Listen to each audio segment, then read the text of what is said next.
kamalasan ang dilaw mo sa buhay ko. Hindi ko natupad yung pangarap ko dahil nabuntis ka.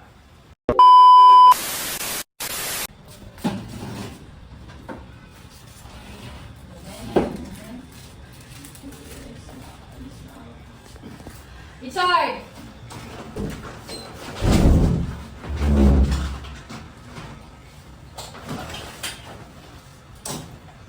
Alam mo ka mo. Bumalik ka pa dito pagkatapos mo akong pinakawan. Hindi kita ninanakawan. Saan ako pupunta niyo? Kayo lang dalawa ni Martin kasama ko dito. At saan ako pupunta yung bag ko? Ilang beses ko ba sasabihin sa'yo? Hindi nga ako nagdakaw O sa'yo. bakit nandito ka na naman? Ano na nakawin mo? Sige. Ha? Ano ka ba, Jess? Kinukuha ko lang ang mga gamit ko. Puro kamalasan ang dilaw mo sa buhay ko. Hindi ko natupad yung pangarap ko dahil nabuntis ka.